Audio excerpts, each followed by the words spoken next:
La Bourse de Paris entame février dans le rouge avec un CAC 40 en rentrée de plus d'1% à une heure des derniers échanges. Les investisseurs s'alarment à nouveau de la dégradation de l'activité manufacturière en Chine, tandis que la croissance s'est tassée en Europe.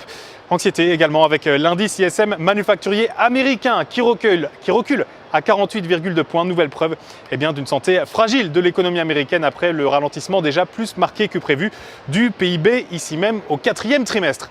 Du côté des sociétés, on s'intéressait tout d'abord à GTT puisqu'a été annoncée l'ouverture d'une enquête en Corée, une enquête concernant les pratiques commerciales douteuses du groupe. Selon Portsman Park, les chantiers navals coréens représentent 88% du carnet de commandes de GTT. Normal donc de voir son titre dégringoler de plus de 22% autour des 22,50 €. Titre qui recueille une opinion baissière, vous le voyez, de la part des analystes de l'Opsa.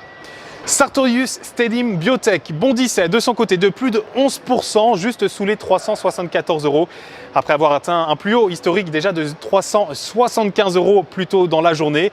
Les investisseurs saluaient les résultats annuels solides et les prévisions encourageantes du groupe spécialisé dans la fourniture d'équipements destinés aux laboratoires de biotechnologie.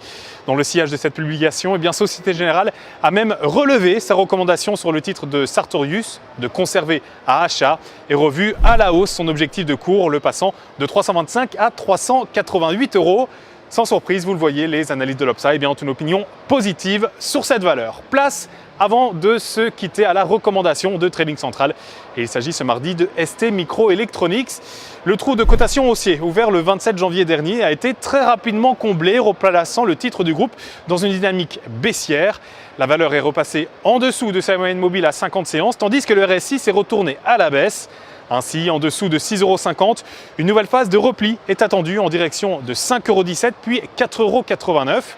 Alors si vous êtes intéressé par cette valeur, je vous propose de découvrir la stratégie qu'on vous conseille de suivre avec donc l'achat du warrant put 8231T d'Unicredit, prix d'exercice 18 €, date de maturité le 22 juin 2016. En direct depuis la Bourse de Paris pour Trading Central, c'était Sébastien Giron. Je vous souhaite évidemment à toutes et tous une excellente fin de journée. À très bientôt.